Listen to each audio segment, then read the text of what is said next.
For the very first time, for the very, very, very first time in my life, I smoked weed. I had to try it. It knocked me out. I did not expect that. It knocked me out. Black out. Lights out. Yeah, hit lights out. I fell asleep, and guess what? I had a dream. I had a dream. It was a wonderful dream. Strangely enough, it was a wonderful dream. And in that dream, what made it wonderful? In that dream, I had a beautiful wife, a kind of woman I have never seen before. That, it's true. I think when you smoke weed is when you understand that the beautiful ones are not yet born. The earth has never seen anything like her. I'm telling you. Now listen. So in that dream, surprisingly, it was about the struggles I was having with alone time with my wife. I couldn't really have a good time with my wife. And you won't believe it. We had 2 kids. That was the reason. We had 2 kids, a 5-year-old and an 8-year-old boy. A 5-year-old girl and an 8-year-old boy. These kids, trust me, these kids, these kids at this age, they are so curious. They literally even sneak up on you to see what's going on because they're suspicious of some things that happen between mommy and daddy. And they could be sneaking around trying to see what's going on. How come we don't have that? You know what I'm saying? And so these kids can make you feel like you're a thief in your own house. Always sneaking around trying to have a good time with your wife. Trying to get them to bed in good time so you can have your private time. Or just send them away altogether for the weekend. Like, man, babe, we need this. But my wife and I were struggling to have a long time. We're struggling to have a good time. So this particular weekend, the kids for some reason would not fall asleep. I don't know if they smoked weed as well in the dream, but they would not go to bed. Normally, we let them go late on weekends, obviously. But on this particular weekend, any normal weekend, by 10 o'clock, they're tired, they're in bed. They were awake at midnight, watching TV, running around mommy, asking questions. I'm like, my wife and I were, what is going on? Maybe they've smoked weed. But so eventually, we left them alone in the TV room, gave them toys, everything they needed, snacks, drink, what, and they were busy playing this new game. I'm like, honey, this is our best time. I took my wife to my bedroom. I'm like, let's be alone for a moment here. It didn't take long. My daughter, she runs up to the door, tries to open the door. Daddy, daddy, daddy, daddy, daddy. I said, honey. She says, Dad, Nick has lost his temper again. Oh my God. This is midnight. I had to think of something. I said, honey, if Nick has lost his temper, tell him to go and look for it. She's like, what? I said, tell him to go and look for it. I said, okay. She says, okay. And she runs off. And I said, before she took off, I said, and please don't come back until he finds it. Okay, Daddy, she runs off. Did it take long? No. She was back at the door. She was back at the door. Daddy, daddy, daddy, daddy, daddy, daddy, daddy. Baby, what is it? Oh my God. This is midnight. I had to think of something. And trust me, this is a grand opportunity for me. My wife isn't having a headache on that night. So I'm trying to strike gold. I'm trying to win the jackpot. This is a moment. These are rare moments for me. My wife isn't having a headache. Honey, what is it? She's at the door. She says, Nick wants to know where he should look for the temper. Oh my God. Now, my wife has to come in. What is it? He said, Daddy, Daddy, Daddy. She says, Daddy, Daddy, Daddy, Daddy. Can I come in? I said, honey, some things are awake in here. She says, yes, we're awake. I said, I don't mean you. So my wife interjects. She holds me. And she comes in.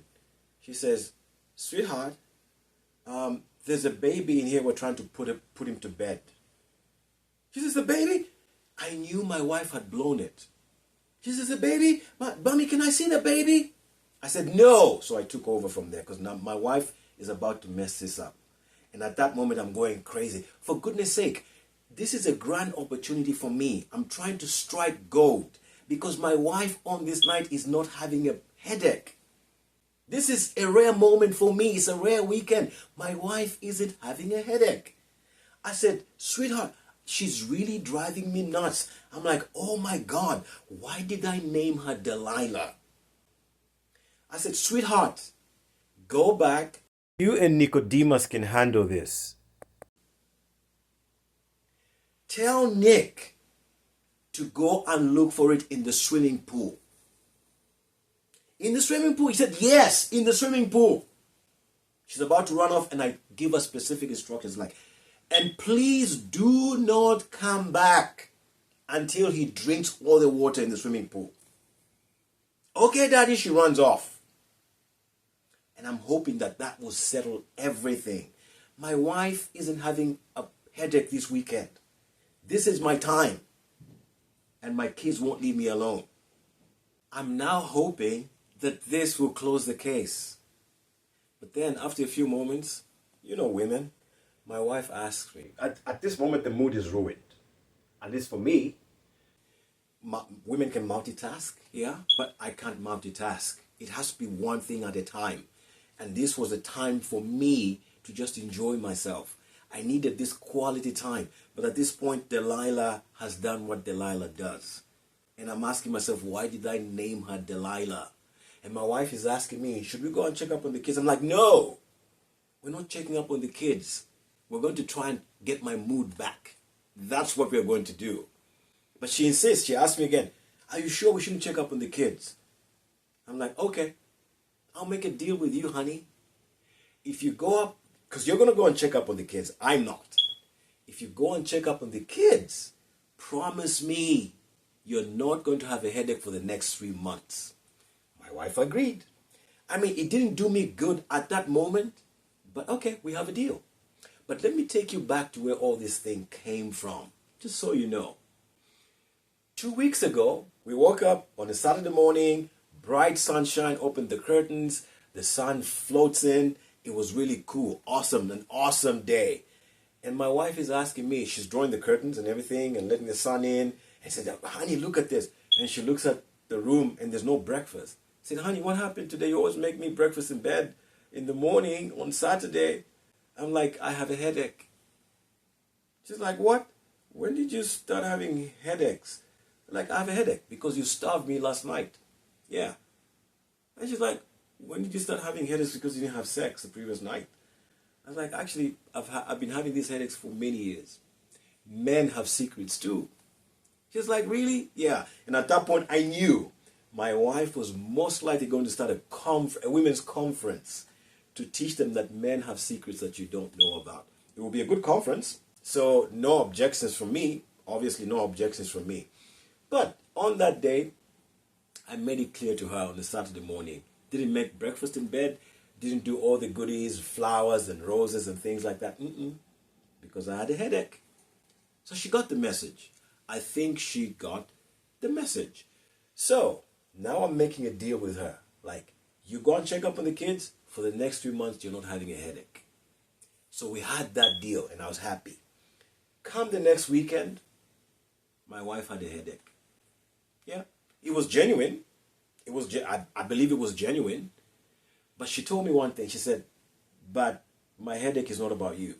My headache is not for you. I'm like, really? She said, yeah, I have a headache for real, but my headache is not for you. So you have nothing to worry about. I said, okay, good. I'll take that anytime. I'll take that anytime. It took a while. It took a while for my wife to come back to the bedroom. And obviously my wife, being the mother that she is, the good mother, she had to make sure the kids were taken care of. It took a while. She comes back to the room and she finds me awake. And she's like, she walks in and she's surprised, almost shocked. Like, you're still awake? I said, yeah, I'm waiting for you. I'm not going anywhere. And I knew that when she comes and she's done with the kids, she's coming back with a headache. And she almost said she had a headache. But the look on my face told her, don't start with the headache. The headache can't be there. This is 3 o'clock in the morning. This was a really, really strange night. It's 3 o'clock in the morning. And my wife knew, the message was clear: I can't afford to have a headache right now. I should have it now, but I can't afford to have a headache. He's not going to let me have a headache. She knew it. I didn't have to say it. You're not going to have a headache right now. No, there's no headaches right now. So the night ended really well. I mean, it was like 3 o'clock in the morning, thereabout. But the night became really a really good night. And then I woke up from my dream, and I realized there's something good about weed. I've always been very, very critical of weed. I've said so many bad things about people who smoke weed, and just the whole thing of weed and legislation. But this was a wonderful thing about weed. If this is what weed is all about,